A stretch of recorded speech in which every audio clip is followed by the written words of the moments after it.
Hello, I'm Carl Seibert. Thanks for joining me.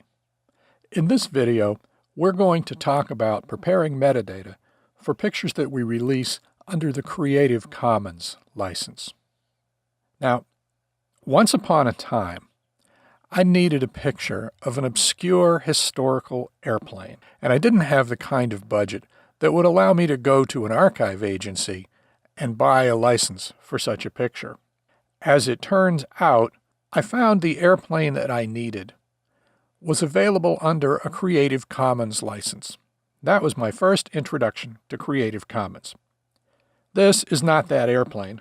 This is a de Havilland Canada Otter, and it is a Creative Commons picture, but it is not that Creative Commons picture. This is by a fellow called Tony Hisget.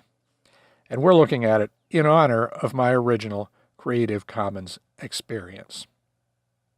It turned out that all I had to do to publish that Creative Commons picture was to credit it properly and follow certain conditions that were laid down in the license.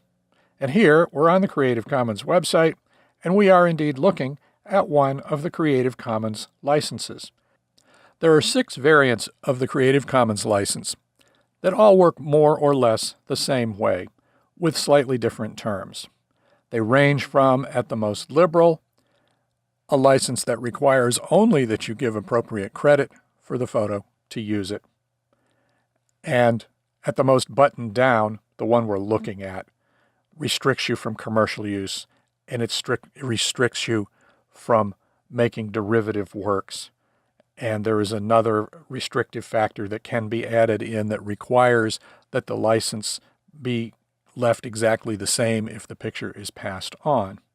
There's actually a 7th Creative Commons license, CC0, which emulates the public domain. Some people think that Creative Commons is the same thing as public domain, and it's not. CC0 emulates the public domain, and you can treat a CC0 picture as if it were in the public domain.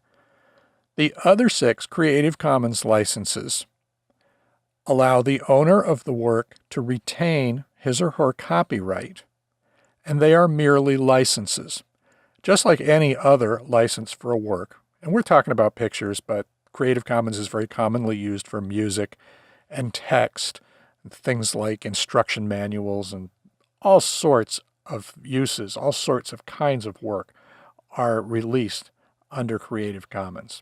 And just like in the case of a regular commercial license, you have to use the work in accordance with the terms of the license. In a commercial license, if I sell you a license to use a picture for, say, one-time use in a certain geographic region, that's exactly the deal. You have to use the picture one time in the way prescribed, in the region prescribed, and of course, you have to pay me money, which is a huge advantage of Creative Commons. No money changes hands, and your work goes on to become part of the culture. Really, you're contributing a piece of work to the culture. So this sounds great. Let's just find some Creative Commons pictures, and all we have to do is attribute them properly and follow those few requirements of the license, and we can go ahead and use these pictures, right? And here there are lots of them. Here we are on Wikimedia Commons, which is the archive branch of Wikipedia. There are 50 million Creative Commons images available on this site. Another great source of Creative Commons pictures is Flickr.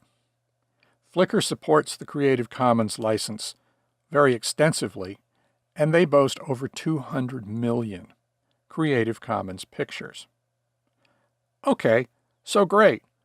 We grab some pictures from one of these sites, and then when we need to use them, all we need to know is the photographer's name and a little bit about the license, and we're good to go, and we should be able to grab that from the metadata, right? That's the problem. If you go to either one of those sites, but in this case, I went to Flickr, and I looked at the recently uploaded Creative Commons pictures, and I downloaded a bunch of them. Not every single one in numerical order. I skipped over duplicates and things like that. But Here's 250 Creative Commons pictures that I downloaded from Flickr. There are exactly 2 of these that have a usable caption or a coherent presentation of the photographer's name and the license rights. Now, this is a tragedy. These pictures should be able to travel forward in time and across the globe, and they should be usable by anyone. Now, yes, off the site that I downloaded them from, I can find out the photographer's name, and I can find out which license was involved, and hopefully some little modicum of a caption, enough to tell me what the picture is. But I should be able to have that information from any Creative Commons picture. If I release a picture under Creative Commons, I'm releasing that picture basically to the culture. I really don't want it to become an orphan after one hop away from Flickr or Wikimedia Commons or from some random site where somebody found the picture. I mean, that would be awful. That would defeat the purpose of doing Creative Commons in the first place. So then the question is, why on earth are these pictures not labeled properly? Why on earth would someone send out a picture and the primary requirement for making that picture useful in the world is to have the photographer's name on it, and they don't put their own name on it? Well, I don't think it's greed or laziness, because these are folks who are giving something to the world. If you're a Creative Commoner, it isn't greed and laziness that is motivating you. You're doing something good for the world.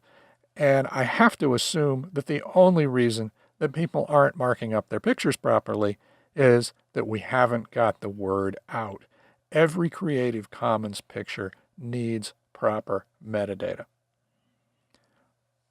Find a Creative Commoner and make them understand that. That is job one. We have to make everyone aware that these pictures depend on certain information, metadata, in order to live as Creative Commons pictures. Now, is this hard to do? What do we need to do?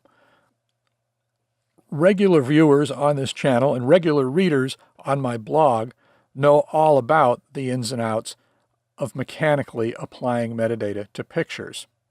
And we've talked about the considerations that you should go through before you decide on a metadata strategy, particularly in the series I did on keywording. So let's do that right here. First, let's go to a folder full of pictures, and we'll just look at what we have to do. Now, metadata is applied by a variety of programs that have the ability to edit it. Usually this functionality is built into the same programs that you use to prepare your pictures on a daily basis. Adobe Lightroom will work, Adobe Photoshop, XNView, Adobe Bridge, On1 Raw, and right here we're looking at Photo Mechanic, which is my favorite. Now, I should stop and point out for Creative Commons folks that there are no open source programs that have good metadata functionality. Rudimentary, yes, in a few cases. Good, no. That's kind of a shame, but that's all right. There's a lot of things we have to buy commercial software to do. But if anybody out there is developing an open source photo browsing or photo editing application, and they want to include good metadata functionality, please jump in the comments, give me a call, let me help, because it's something that we really should do. Anyhow, so we have this folder of photos, and this is a folder of demo photos that I made. Regular viewers have seen this folder before. So we've gone through and we've edited some of these photos, and we've used the star rating system, and so we'll filter by that. And here we have 5 photos that we're going to pretend that we're getting ready to publish under a Creative Commons license. And one of these actually already has been. So, okay, the first thing we want to do is we want to take all 5 of our photos and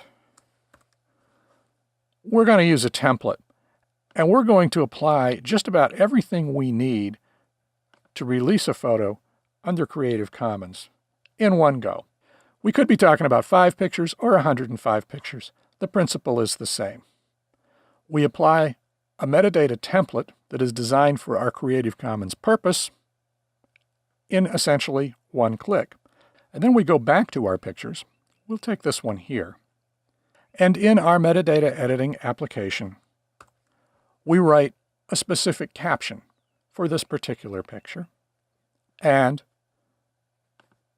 we move on to the next picture, and so forth.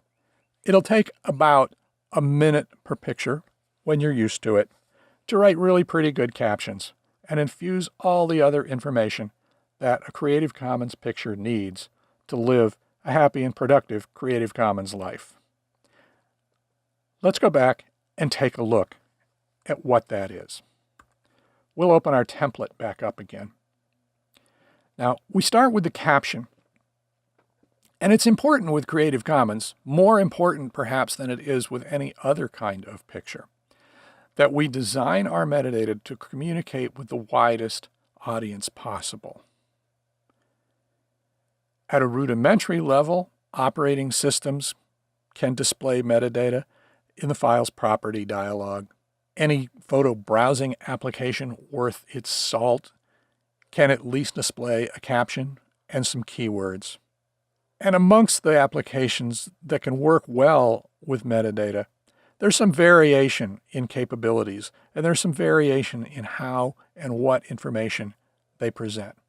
So we're going to design this thing from the top down in a hierarchical sort of a way.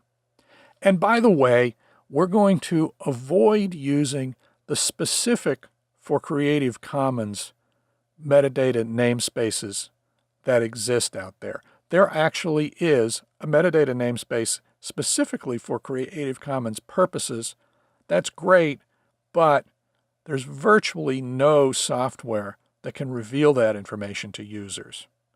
So that's something for the future that we'll consider later, but right now we want to communicate as best we can to as many people as we possibly can.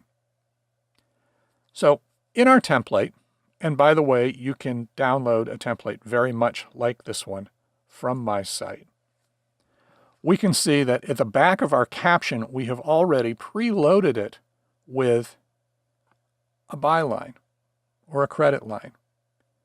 We do this with every picture that we prepare to publish, but in the case of Creative Commons, the requirement for using the picture is to attribute it properly according to the Creative Commons license. So we've put some extra information in the back end of this particular caption. It has the byline with the photographer's name, which happens to be mine in this particular case. And then in the second part of the byline, and most bylines are the name of a person and a slash or a colon or a dash or a space or something, and the name of an organization for whom that particular person works. In this particular case, I've taken that second part of the credit line and I've put the fact that it is a Creative Commons picture and which Creative Commons license was used there. Next, I add a parenthetical note to my end user to please link the photographer's name to a certain URL where the original file for this photo is going to live, because that's a Creative Commons requirement. That and the license, which is obvious, because how are you going to use the picture if you don't know what the license is? Those two things are Creative Commons requirements. Now, Creative Commons would also like to see a link to the license. In other words, this bit here could be an actual link to the Creative Commons by No Commercial, No Derivatives version 4 license. I don't find that a critical need, because if you Google Creative Commons by NC ND4, the very first return at the top for any of the Creative Commons licenses is going to be the explanation page that's going to tell you about that license. If we wanted to, we could expand this note with another parenthetical note that would ask for that information as well. Now, captions serve two different masters. They have two different conflicting set of goals. On the one hand, all the information that we really feel that we must communicate with our end users, we should try to communicate in the caption because it might be the only thing that they see, and it will certainly be the easiest thing for them to see. On the other hand, many publishers are going to publish our caption exactly stroke for stroke as we have written it, which may sound great, but publishers also have limited space for bylines or attribution. Typically, they're perfectly happy with two elements, a photographer and an organization. And then after that, things start to become a little bit crowded. So with that in mind, while we want to have as much information as we can in our caption, we also kind of don't want to have too much. Now, as far as a publisher is concerned, there's a little bit of wiggle room here in doing the attribution. Creative Commons says that the manner of attribution is explicitly allowed to be reasonable to the means, medium, and context of how one shares a work, which essentially means that we really can't ask for much more than a publisher is willing to give in terms of attribution. The photographer's name and the license will probably do it. Everything else is frankly gravy. And of course, obviously, if an image is published in print, we aren't getting a link to anything. We might get a URL, but a link is just not going to happen in print. And gigantic, enormous bylines that are 4 inches long tend not to happen anywhere. Let's look at the rest of our template here. We have filled in advance all the usual fields that we fill in all of the templates that we've talked about for other purposes. We've just done them in a Creative Commons friendly way. And frankly, we're doing this all a little bit more carefully than we would normally do because we're working in Creative Commons and because we want this picture to live essentially forever in the culture, and we want it to have all the chances that we can get for it. So here's our copyright. And it's just an absolutely normal copyright statement that tells you that this photo is copyright a certain year by a certain photographer. And it says it's Creative Commons by NC ND4 or Creative Commons by or whatever. It has the license. And it also has some contact information. In this particular case, it has the URL to my website. And that's perfectly acceptable. You're not going to break your copyright notice by including a little extra useful information. And again, that's the same for Creative Commons as it is for kind of any other picture that we release. Next, we have the credit line. Now, very often, we don't need to use the credit at all. The credit is a very misunderstood metadata field. And actually, in the most current iteration of the IPTC metadata standard, it's called the credit line. What the credit line is for is that organization that employs the photographer, or more specifically, the organization that's responsible for the distribution of the particular picture. At one time, the credit line was called the provider field. We're just going to use it to once again state the license and state the fact that this is a Creative Commons picture. And in doing so, for automated systems that create a credit line by concatenating the creator or photographer field with this one, so it usually will be like photographer / whatever's in the credit field, it'll build our credit line for us in an acceptable way. It'll come out Carl Seibert / Creative Commons by NC ND4. Some people put the entire string that they'd like to see as their credit in the credit field. I don't think that is a good idea from a data management standpoint because you have two disparate data points sharing a field, which is never a good thing. And if you encounter one of those professional automated systems that builds its own credit line, you end up with something really awkward like Joe Photographer / Joe Photographer / some organization or some license. So your creator field should be your name. Your credit field should be the organization that you work for, or in this particular case, whatever you want to appear after the / in your credit line. And you only have to think about this stuff once, figure it out, do it on your template, and you're good to go. Now, we may need more than one template because we may release things at different times under different Creative Commons licenses, but that's no biggie.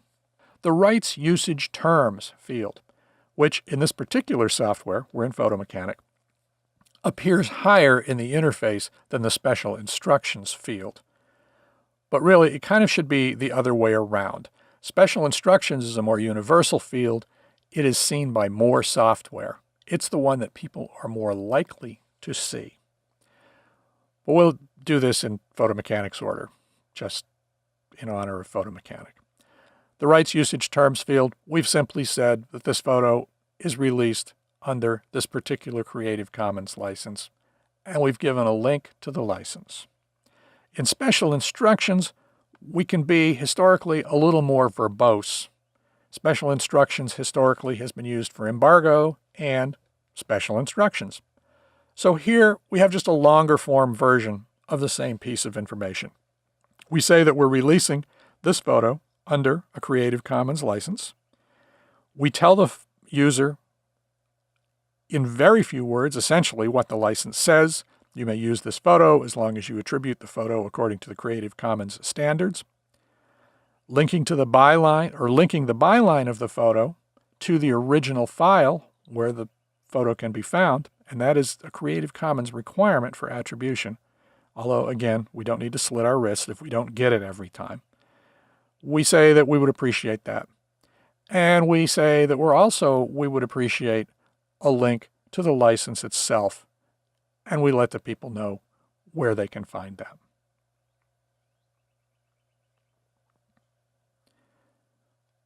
Now, looking at this template, I think I might go back and make the line that says you may use this photo as long as you attribute the photo properly to be a little more specific. I think that we should add that we are using a license that prohibits commercial use of the work and derivatives. And in fact, in the templates that I've made available for download, and the link's going to be in the description here and also in the accompanying blog post, I believe I actually added that to the Special Instructions. So then we have contact information. We have fields for all kinds of contact information. Feel free to use the ones you're comfortable with. Don't use the ones you're not comfortable with. Personally, I'm not thrilled with using email addresses in these things just because I don't want to be spammed. So I've used a generic one that's actually the back-end address for the contact form on my website. And I've used my business phone number. But that's all completely up to you. And basically, you figure out a strategy. You figure out how you want all of these things to be, and then make a template, and you don't even have to think about any more. You can apply the template in one click. You can actually set up some software to apply the template for you automatically. So let's go back to our flower picture and take a look at the caption that we have written. And here we are. Now, Creative Commons captions really follow the same format and answer to the same needs as any other caption, only more so. We're essentially donating a document that's going to become part of history here, so we're sort of obligated to do a really pretty good job with the captions, the best job that we can. And again, if you go to Wikimedia Commons and Flickr, where most Creative Commons pictures live, you will find captions that, frankly, are not that wonderful. You'll find captions in Wikimedia Commons that have trouble living without the associated Wikipedia article. And on Flickr, it's just anybody's guess. So we have a caption here.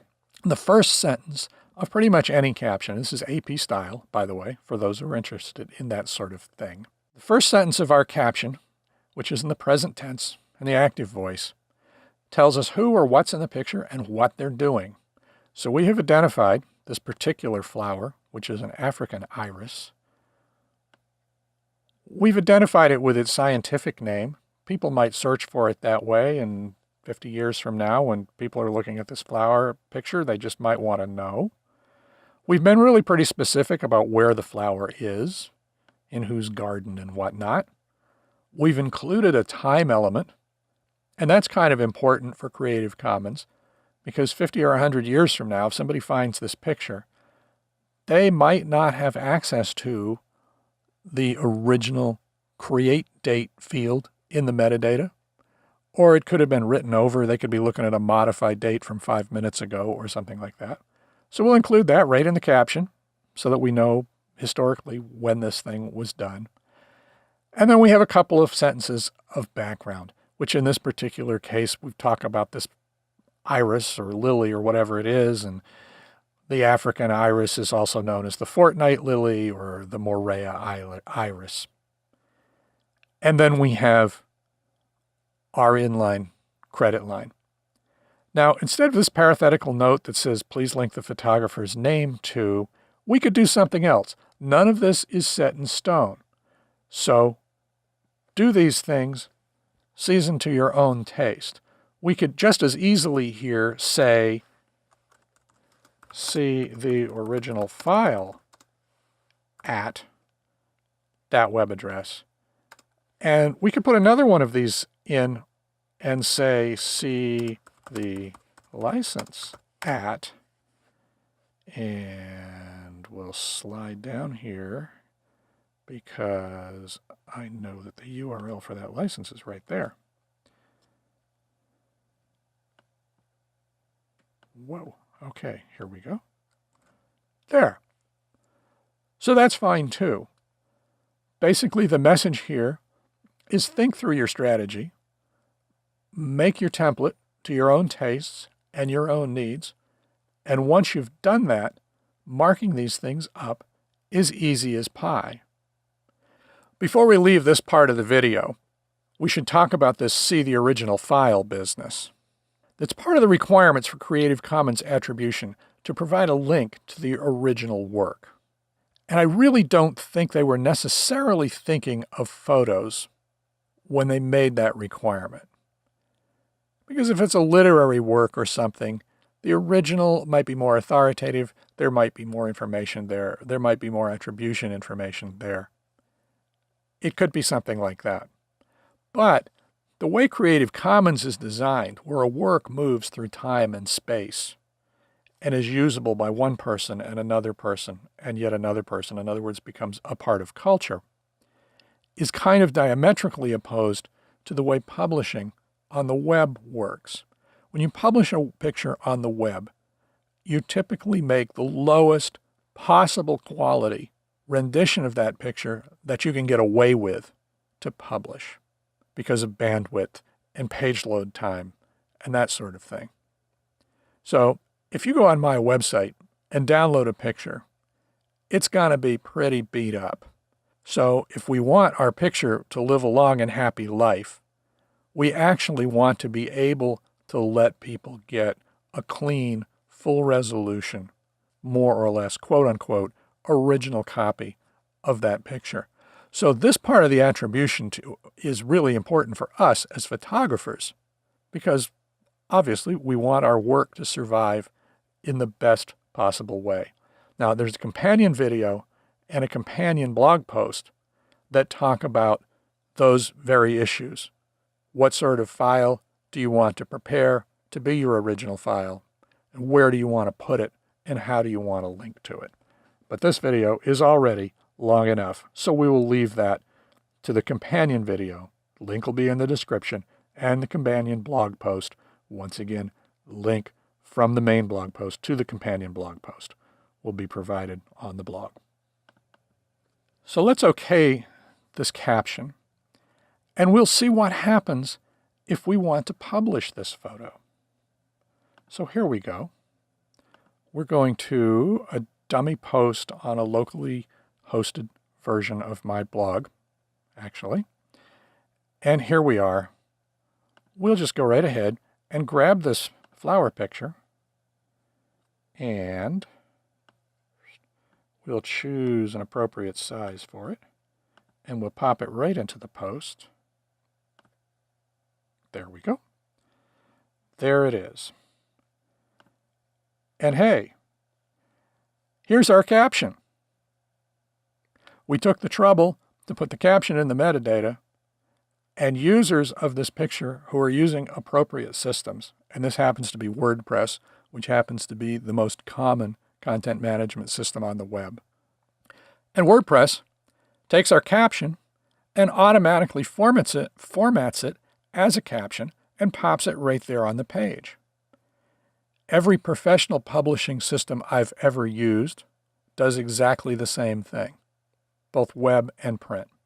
So, as a publisher, I have before me all the information that was in the caption.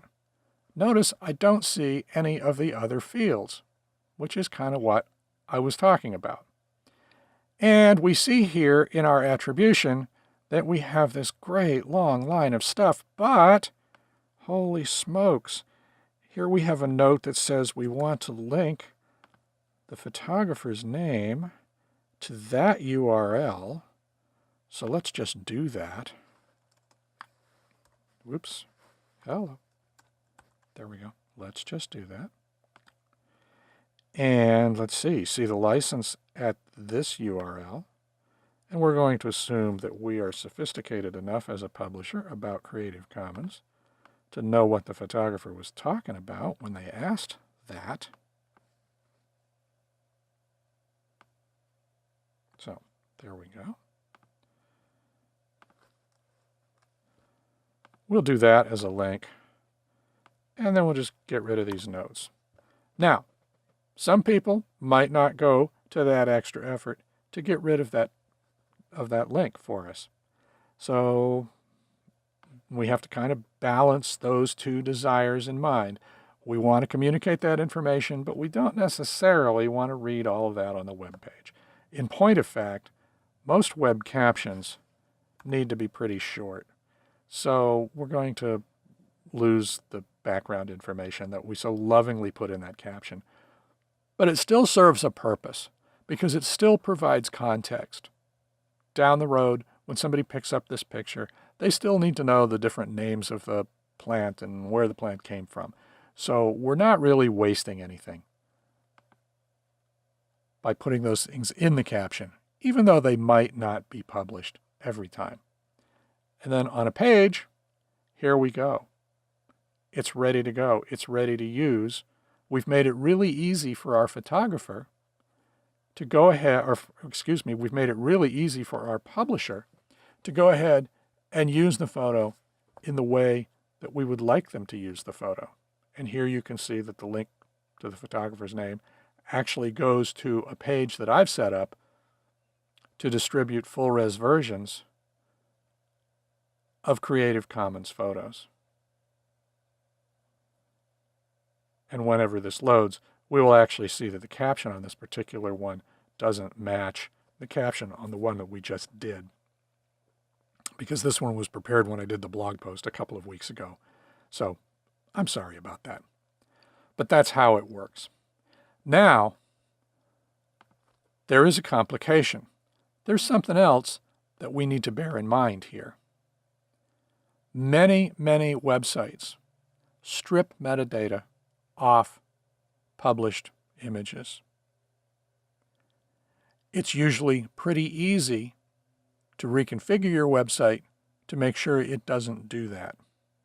So this is another part of what we need to consider about Creative Commons works if we're going to publish Creative Commons works, or just in general to support Creative Commons.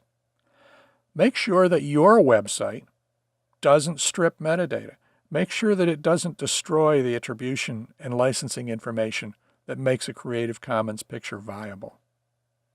And try to influence others, people who might publish your work, for example, or just people that you might know, or organizations that you might know that have a website. Try to get them to configure their websites to honor metadata. It's important for Creative Commons, but it's important for everybody. Because a photo stripped of its metadata, wandering about the web, is basically an orphan. It becomes impossible for honest people to honestly use. And that's one of the most important things that we're trying to do in metadata and with Creative Commons, is empower honest people to behave as honest people. So you'll be doing the world a great favor if you can get 1 or 2 or 6 or 1,000 websites to stop stripping metadata. And there are several articles on my blog that talk about how to do that. In the case of WordPress, it's very, very easy. Every reputable hosting company provides the software that's necessary to honor metadata, and many of them provide it and enable it by default. Those that don't, it's a quick and easy fix. In Drupal, which is perhaps the most common content management system for big websites, Drupal powers eBay, for example, it's really even easier. It's about a 2-minute job for the administrator of any Drupal website to configure it to honor metadata. So there you go. If you publish or distribute works under a Creative Commons license, metadata is your friend. It's a good thing. You should be doing the best metadata that you can possibly do, and it's not really hard at all. On this channel and in the blog, there are how-tos for using many of the programs that you might use to apply metadata. There are how-tos about how to use templates, and again, there is a set of Creative Commons templates available for download in the description and on the blog post. Please reach out, tell us your Creative Commons stories. If you have a better way of doing any of this, absolutely let us know in the comments here or on the blog or on social media. Once again, I'm Carl Seibert. Thank you for joining us. And until next time, mind your metadata.